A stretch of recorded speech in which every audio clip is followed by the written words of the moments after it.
Hey everybody, welcome to another episode of Flickgeeks. I'm your host Johnny D, and as always from the Hit Today on the Mall podcast called Bras. Hey. Okay, so today we are going to... Did I say Flickgeeks Presents or just Flickgeeks? Like most times on the podcast, I do not pay attention to anything you say. Thank you. Alright, so... Hurry up, the cops are coming. This is Flickgeeks Presents. We're going to be talking this mainly, of course, we always do video reviews of Blu-rays, DVDs, or movies like this. My home videos? Yes, your home videos. No, it's a new it's not really a new film, but our good friends at Drafthouse Films decided to restore, remaster in its uncut form the 1981 revenge thriller classic Ms.45, starring the late Zoe Lund. And this film, yeah, it's basically just a revenge thriller movie, just a woman getting revenge after she got raped. It's a grindhouse exploitation film of revenge that goes into the women's revenge genre. Very much like it's very much in the veins of, I like to call it, if you mix Death Wish with I Spit on Your Grave. You put it in a blender, that's what it is. It's a woman who's been revenged, and it's like who wants revenge on men because, oh my god, it's that tried and true. She got raped. So, it's time for her to start hating men. And sir, she doesn't get raped once, but twice! Twice in like the 5 minutes. Yeah, to the point where it's like, wow, this woman is like the most unluckiest woman in the world. I'm not gonna beat around the bush. I actually did not really enjoy this film. What? So, you know, I love grindhouse films. I have a vast collection of grindhouse films. But honestly, the woman's revenge grindhouse films are these misogyny, not misogyny, it's misogyny. Misogyny, sure. Which is the women hating men. It's the opposite of misogyny. Okay. That type of genre is not, and it is not because I'm a man. No, it's just not because you're a man. It's not because I'm a man, and it's not because you're sexist. Yeah, you can't relate to strong, independent women taking back like their reign from like bestial men. It's like, first off, you're not a strong, independent woman. This is counterproductive because basically the story here is like, oh, she's weak and meek, a wallflower, and it wasn't until she got raped that she becomes strong and independent. That's actually counterproductive to being a strong, independent woman. I think she should have been strong and independent prior to being raped. I still take it because it's in the early, like, 70s, late 70s, early 80s, you know? I mean, nowadays, they're all over the place, like, strong-willed women, there's strong female characters, but, I mean, back then, I mean, there weren't necessarily, like, big, strong female characters. Well, here's the thing. Or female leads. Rape is always... Maybe Alien, but... Rape is one of those taboo stories. It's too cliche to write, and if you can't do rape properly, well, first off, there is no proper way of rape. Rape is a terrible act of brutality and strength. You know, it's all about power. It's not about sexuality. Flickgeeks do not support rape. No, no condoning of rape in here. But it's a cliche, overused trope in storytelling. Okay. And it's like, look, if you're going to use rape, most of the time I advise you, if you're going to do a story and you're going to use rape in it, most of the time I'll advise you not to do it. But if you're very dead set about it, the only way you can do rape properly is you have to, it's a touchy subject, and it should be used and handled with care, and should be used with the most delicate situation. And this does not use it in any form. It's like, oh, she gets raped and now she hates all men. It's not as simple as that. Yes, there were some scenes where they show the repercussions, and she's still having, like, where she was taking off her blouse, and then she sees, like, the hand, like, oh, and, like, she's suffering psychological effects of the event.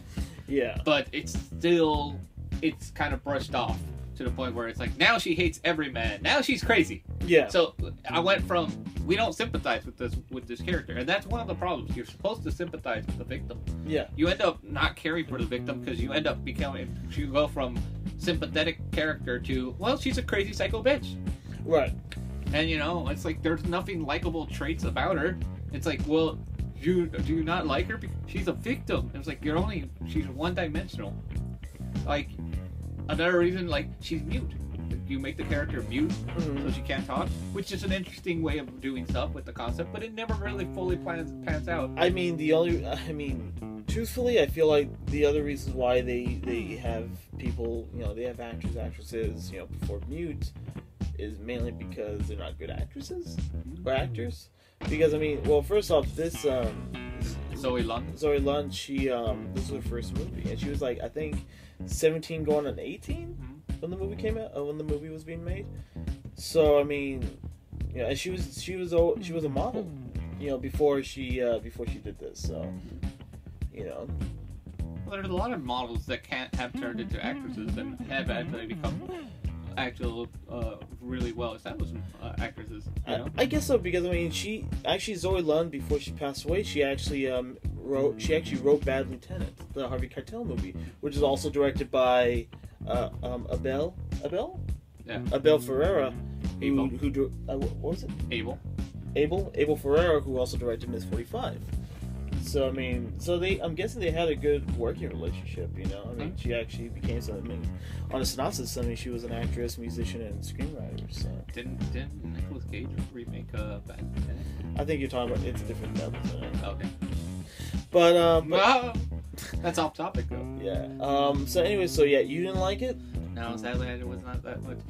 This probably, like I said, if you like I Spit on Your Grave and you like that type of genre film. Are you talking about the remake or the original? Of course, the original. The remake, oh my god, no. Neither nor the sequel, but that's a whole hour discussion I can do there. But it's like, look, this is not my favorite type of genre of Grindhouse. I prefer. I'm up for mostly any exploitation film because they're fun and they're played so aloof. Anything from Nazi exploitation to non-exploitation. Or women in prison, black exploitation, hippie exploitation.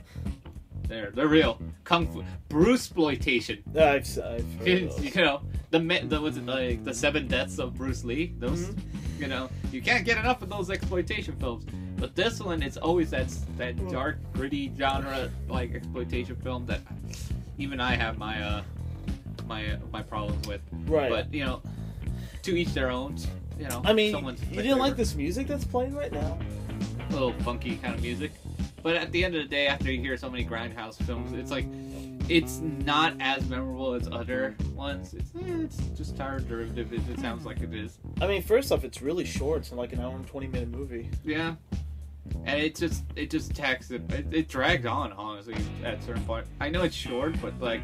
I'll admit. It did drag just a little bit, but I enjoyed it for what it was. I think that's why when Siskel and Ebert did his review on the original of I Spit on Your Grave, he did write a very interesting comment where it's like, at the end of the day, at least the movie was terrible, but at least it was short. So it's like, that's a good point. It's like, as bad as it is, at least it gets to the point. Yeah. And this one, while it is short, it does drag on at certain points where it's like, ugh. Let's have her start doing her revenge and let's wrap this thing up. Mm-hmm. But like I said, other people can like it. It's a pass on me. Did you enjoy it, honestly? Like I said, I enjoyed it for what it was. It did what it had to do. It's extremely low budget, taking place, in the grittiness of New York City. I thought it was it was just shot. It looked like it was shot on the cheap, and I respected that. It was all done, just no permits, no anything, basically. And yeah, I just enjoyed it for what it was. I don't know how many times I said that, but I enjoyed it for what it was. But what else? I did enjoy the music. If you like the music and what you like that's playing in the air right now, if you go to drafthousefilms.com and go to the Ms.45 page from Drafthouse Films, you can actually get a free 2-song soundtrack download to 2 songs from the upcoming vinyl release of Ms.45, which is coming out from, I think, Death Waltz Records. But and then what's it called? I can't really think right now. It sucks. So you can again go to drafthousefilms.com and get your 2 free songs from Ms.45. But I mean, all in all, I enjoyed it. I would give it probably like a 3 out of 5. You? 1 out of 5. Just 1. Wow. You're the harsh critic. I feel like I'm the more nice, like... You're like, I'm the cuddly, friendly one. I'm the fat, cuddly critic, you know? But, anyways. But, I mean, judge for yourself, guys. It comes out December 13th, today. It comes out today in very selected theaters in New York, and it comes out, I think, in next week in LA. And it's playing in two theaters in LA, since we're based in LA. But yeah, you can check it out starting today, December 13th. It comes out on video on demand March 24th, and then video and DVD, Blu-ray, whatever, later on at the beginning of the year, probably in like March or April. VOD. But and I guess that might just do it this week for this week's episode of Flickgeeks Presents. So until then, Johnny D. By the way, thank you so much to Drafthouse Films for letting us review this. I'm sorry that this guy over here did not enjoy it, but we love Drafthouse Films no matter what. We love Drafthouse Films, and keep on sending us those movies. Wanted an honest opinion, I gave it to you. Yeah, what? Oh, yes.